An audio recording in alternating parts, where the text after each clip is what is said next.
मैं बता रही हूँ ना, संघर्ष है जब कार्ल मार्क्स ने ये घोषणा करी कि जहाँ जितना अन्याय और अत्याचार होगा वहीं पर जो मजदूर, किसान, दलित, महिलाएं, दबे कुचले वर्ग के लोग हैं, वो जब एक वैज्ञानिक चिंतन के साथ सही नेतृत्व के अंतर्गत एकजुट होंगे, क्रांति तभी संभव है।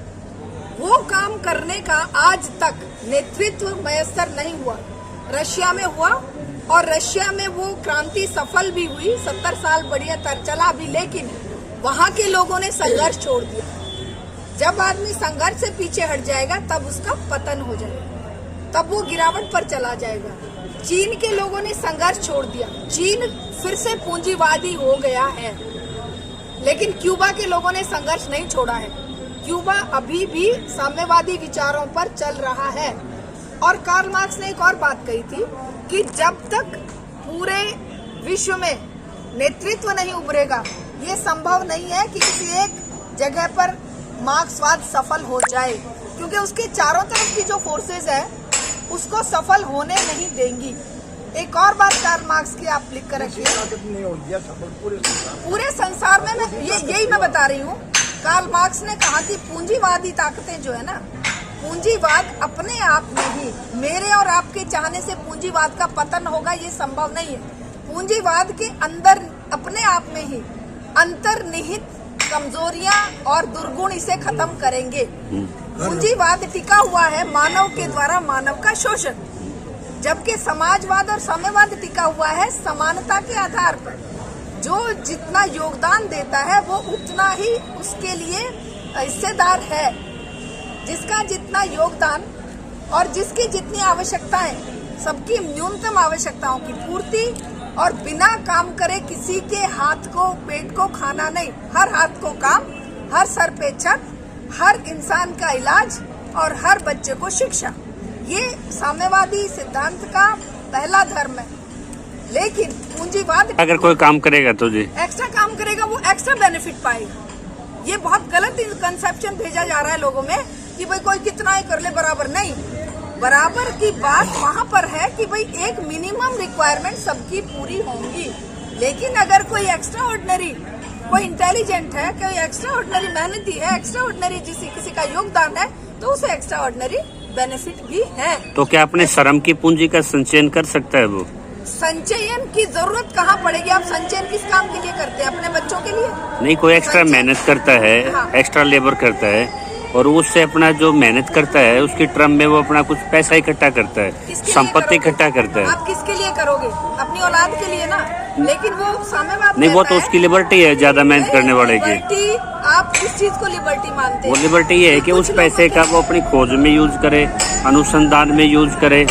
अनुसंधान और खोज तो सामूहिक रूप से ये स्टेट की जिम्मेदारी हो गई ना। आप अकेले कोई भी लेबोरेटरी फिक्स नहीं कर सकते, आप अकेले कोई भी ऐसा काम नहीं कर सकते। डोनेट करना चाहे वो, हाँ, डोनेट करना चाहे तो उसके लिए तो आप स्वतंत्र है ना। लेकिन उसके लिए पहले उसका पूंजी के रखने का अधिकार तो होगा ना, आप पूंजी जो डेमोक्रेसी में है। एक बात बताइए, आप अब जो कमा रहे हैं किसके लिए कमा रहे हैं? आपको दाल, रोटी, कपड़ा, मकान, शिक्षा बच्चों की, और आपकी बीमारी, बुढ़ापे के लिए आपको इनसिक्योरिटी है, इसलिए। ये तो वेटरनरी एनिमल्स को भी मिल जाता है। आदमी की और आवश्यकता होती है, कोई भ्रमणकारी होता है, कोई किसी अपने ऑब्जेक्ट पे काम करना चाहता है, सब कुछ उसको स्टेट के द्वारा प्रोवाइड करा जाता है। अगर आप मुझे थोड़ा टाइम देंगे, कभी मैं आपको वो जो लाइफस्टाइल है ना, टाइम में जो साम्यवादी जीवन का लाइफस्टाइल है, वहाँ मजदूर भी आप जानते हैं कि वो पिकनिक मनाने के लिए स्पेशल मैरिटोरियम प्रोवाइड कराए जाते हैं, जहाँ पर वो अपने हफ्ते में केवल मतलब दिन में केवल 4 घंटे काम।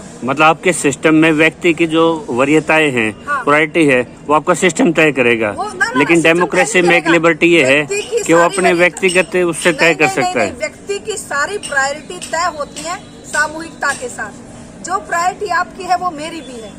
आपकी प्रायोरिटी है कि आपको सर्वोत्तम शिक्षा मिले, आपके बच्चों को सर्वोत्तम इलाज मिले, आपके लिए सर्वोत्तम रहने की सुविधाएं मिले, बढ़िया घर मिले। प्रकृति को आप ऑर्गेनाइज कर रहे हो साम्यवाद से। प्रकृति को आप देखिए, बेसिकली मानव साम्यवादी ही है। अगर मानव साम्यवादी नहीं होता तो वो आज जंगल में अकेले जानवरों की तरह रह रहा होता।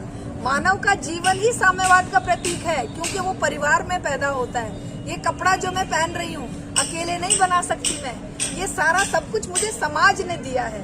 मेरा जीवन समाज की देन है। वो तो इंटरडिपेंडेंस हो गया। इंटरडिपेंडेंस नहीं, ये सामाजिक सामूहिक प्रोडक्शन का परिणाम है। ये चीज तो आपको डेमोक्रेसी में भी शेयर हो रही है। डेमोक्रेसी का नाम क्या है? यहाँ मुट्ठी भर लोगों का बहुसंख्यक समाज को शोषण करने का सर्टिफिकेट आज डेमोक्रेसी हो गई है। लेकिन वोट तो आप 70% लोग करते हो। वोट नहीं जा रहा है, ये आप देख रहे हैं कि हमारे ईवीएम हैक की या बूथ कैप्चरिंग की या फेक जाली वोट डालने की सारी व्यवस्थाएं डेमोक्रेसी तथाकथित डेमोक्रेसी, रियल डेमोक्रेसी नहीं। तो आप अवसर मत दो। रियल डेमोक्रेसी होगी जब एक सामूहिकता के आधार पर हर व्यक्ति देखिए, अब कैंडिडेट कौन तय करता है? पार्टियां तय करती हैं। कैंडिडेट सामूहिकता में कौन तय करेगा? समाज के लोग तय करेंगे। ईवीएम तो 6 साल में आई हुई बीमारी है, उससे पहले भी तो आपका लोकतंत्र था। भाई बूथ कैप्चरिंग है, फेक वोटिंग है, बहुत सारे तरीके। तो उसको सुधार भी तो कर सकते हैं ना उसी हाउस ऑफ पार्लियामेंट से। ये हमारे 3 काले कानून है। कहा जा रहा है कि भाई सरकार कह रही है कि सुधार कर देंगे। अरे काले, वो सारी भैंस में काला क्या है वो पूछ रहे हैं। नहीं, इसी तरह से इस डेमोक्रेसी में सुधार रिफॉर्म के चांस डेमोक्रेसी में ज्यादा है या आपके कम्युनिज्म में ज्यादा है? नहीं है। क्यों नहीं है जान लीजिए। हाँ जी। क्योंकि इस पूरे वर्ल्ड के सिस्टम को 25-30 घराने कंट्रोल कर रहे हैं। 25-30 घराने, कैपिटलिस्ट घराने। आप जानते हैं, आज ही मैं सुन रही थी दीपक, क्या है ये, संदीप चौधरी का कल का या परसों का प्रोग्राम है। अमेरिका का किसान आज बर्बाद हो चुका है इन 3 काले कानूनों को वहां पर 81 में लागू किया था। इसने कौन था वो? रोनाल्ड रीगन ने। तो आप इसमें रिफॉर्म देखते हैं? इसको किस कंसेप्ट को कहीं अप्लाई ही नहीं होने देते? किस कॉन्सेप्ट? आप भी तो कोई कानून लाएंगे 3 कानूनों की जगह, आपके अब तो कुछ सुझाव होगा ना ऑन पब्लिक पार्ट पे, उसमें भी फेलियर के चांस रहेंगे, उसमें भी सक्सेस के चांसेस रहेंगे। Everything is dependent on the trial. मैं बताती हूँ आपको। एक होता है कि जहर है, अब जहर में ढूंढो कि कहाँ कुछ फायदा है। एक है मैडम अमृत है, लेकिन अति तो अमृत की भी मैडम थोड़ी गड़बड़ हो सकती है, इसलिए इसको बैलेंस में। Madam we are agree, you are right. आपको लगा कि इन कानूनों में गलत है, उनकी जगह आप भी कोई रिफॉर्म लाना चाहेंगे। कृषि को ऐसे तो नहीं छोड़ा जा सकता जैसे आज 60 साल में है। बता रही हूँ क्या तो उन रिफॉर्मों में भी तो इतने रिस्क है, एप्रीहेंशन है, सारी चीजें हैं। मैं बताती हूँ आपको। ये सत्ता का वो संघर्ष है, किसान की लड़ाई है।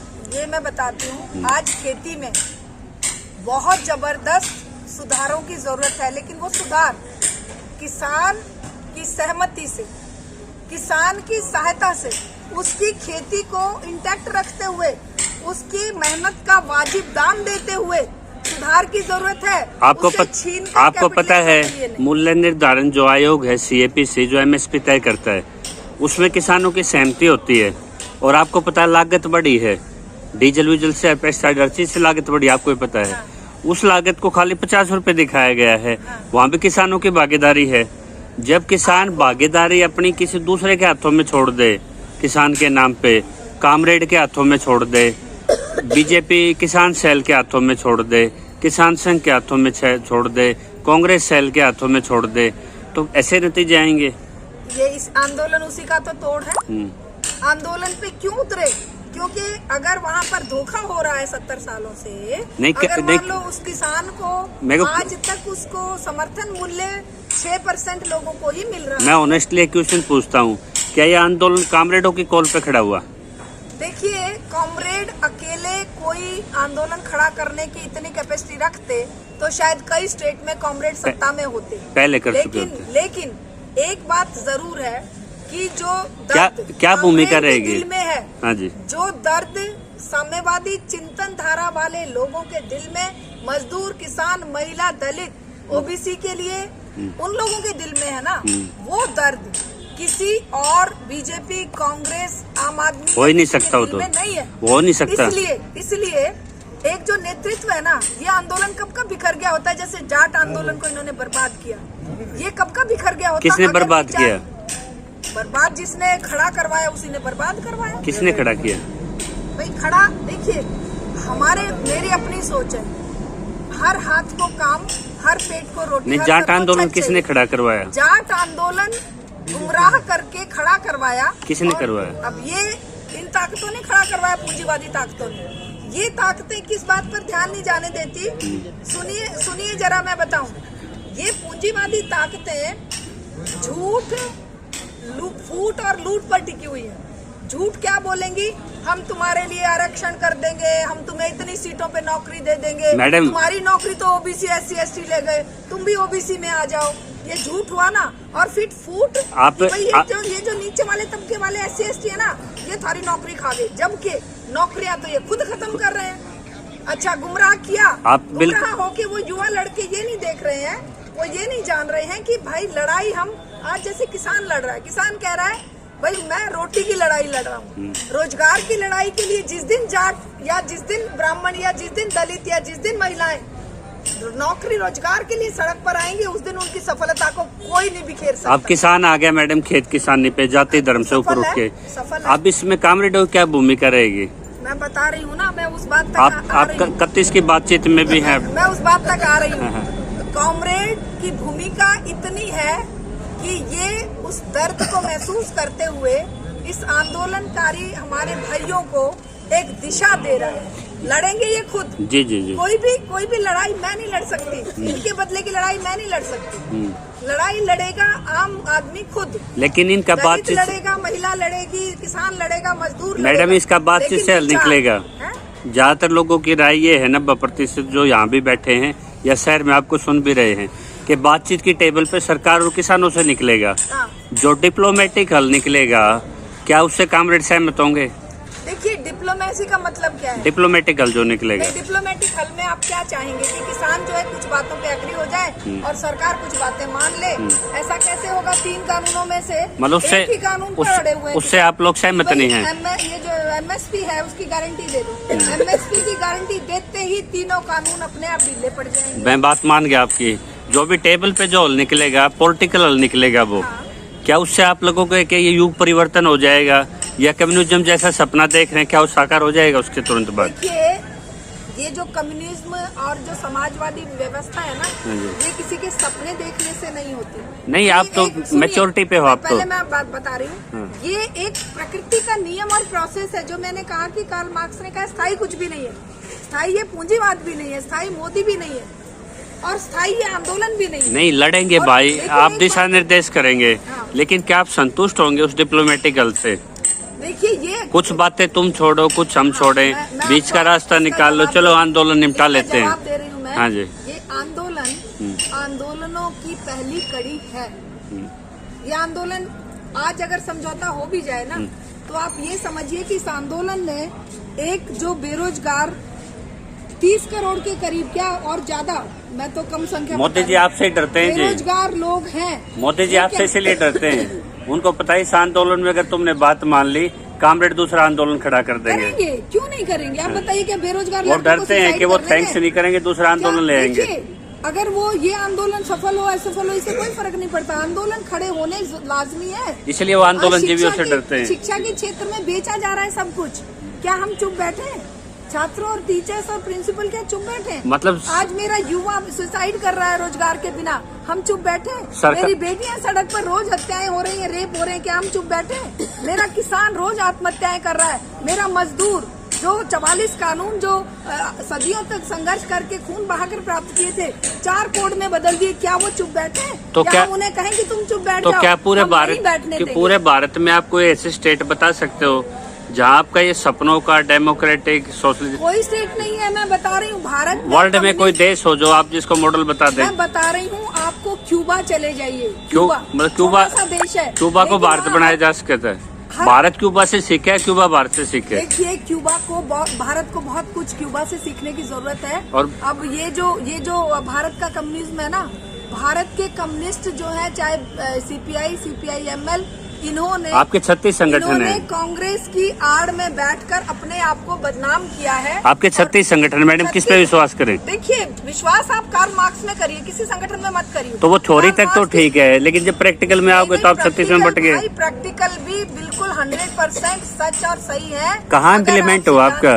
क्यों इम्प्लीमेंट? 70 साल क्यों नहीं रहा? एक तो बताओ ना। दोबारा से क्रांति रशिया में इंडिया में एक स्टेट बताओ ना जिससे और स्टेट सीख ले। इंडिया में तो कभी सही तरीके से आया ही नहीं। भगत सिंह को इसीलिए फांसी पे तोड़ा कि वो कार्ल मार्क्स। मतलब इंडिया के डेमोक्रेटिक में किसी स्टेट को आप सक्सेस नहीं मानते? नहीं मान रही। पंजाब हरियाणा जैसे इकोनॉमी का स्ट्रॉन्ग थे एग्रीकल्चर से, आज वो खड़े हो पाए। आप देख रहे हैं मेल फीमेल रेशो क्या है बात ये हो रही है जैसे कृषि कानून की है। कोई भी स्टेट का मतलब आपको जाता है असंतुष्ट रहना आपको? ना किसी भी स्टेट का डेवलपमेंट का पैमाना ये नहीं कि पर कैपिटा। मैं कह रहा हूँ कामरेडों को संतुष्ट रहना है क्या? हर एक स्टेट के डेवलपमेंट का पैमाना है, मेल फीमेल रेशियो क्या है, महिलाओं का कितना सम्मान है, शिक्षा का स्तर क्या है, और गरीब की जो रेशियो है। अब जैसे हमारे यहाँ पर क्या 50-60 सालों में कोई सुधार नहीं हुआ? मोदी भी यही कहते हैं 70 सालों में कोई सुधार नहीं हुआ। आप भी यही कहते हो 70 सालों में इंडिया में कुछ हुआ ही नहीं। ऐसा हम नहीं कह रहे हैं, ये आप हमारे नहीं। डेमोक्रेटिक सिस्टम में विश्वास है आपका? डेमोक्रेटिक सिस्टम में विश्वास, कितना विश्वास है? रखते हुए भी हमें कितना विश्वास है? जो डेमोक्रेसी में तो हर चीज बातचीत से निपटती है। बातचीत क्या अभी तक निपटी है? ये मान लो आज ना कल निपटेगी। नहीं, आप ये बताइए डेमोक्रेसी किसके लिए है? यहाँ डेमोक्रेसी में अच्छा क्या देख रहे हो आप? बजाज मित्तल 10 घराने उनका नाम मत लो। डेमोक्रेसी में आप बोल रहे हैं, हम सुन रहे हैं। हमारे लिए नहीं है। आप बोल रहे हैं, हम सुन रहे हैं। डेमोक्रेसी की ब्यूटी है ये सबकी डेमोक्रेसी सब जगह पर बोला जाता है, ऐसी बात नहीं बोल सकते आप गए हैं कभी? मैं गई हूँ। आप अडानी पे नहीं बोल सकते, आप सुप्रीम कोर्ट पे नहीं बोल सकते, मैंने बोला भी। आप राष्ट्रपति पे नहीं बोल सकते। आप ये गलत कह रहे हैं। कहाँ बोल सकते हो आप? मैं गई हूँ, मैंने देखा है। ये जो यहाँ कहानियाँ सुनाई जाती है ना, वैसा नहीं है। एक भी कामरेड पे राजद्रोह का केस नहीं, लोग बोलते हैं उन पे मुकदमे दर्ज हो जाते हैं। कहाँ बोलने की आजादी? कहाँ की बात आप कर रहे हैं? पूरे से आंदोलन की बात कर रहा हूँ मैं। कहाँ है आजादी बोलने की? नहीं, आप कहाँ मतलब मेरे से किसी स्टेट का पूछ रहे हैं या इस आंदोलन? मैं कह रहा हूँ जो हमारा बेसिक स्ट्रक्चर है कॉन्स्टिट्यूशन का, वो कम्युनिज्म ने उसमें कहीं भी कोई स्कोप नहीं दिखा। आज तक कोई स्टेट आप नहीं बता पाए, क्यूबा को अलग कोई देश नहीं बता पाए जहाँ पे ये रोल मॉडल कैसे कभी ये मॉडल हमें इंडिया में भी लागू करना है। हमारे और आपके चाहने से नहीं, मैंने क्या बोला, प्रकृति का नियम है परिवर्तन। मतलब जम्पशन प्रिजम्पशन पे चला हुआ थोड़ी आपकी खाली। नहीं, जब हम यहाँ पर आए हैं ना, कैपिटलिज्म में आए हैं, अगला जो हमारा स्टेप है वो सोशलिज्म ही है।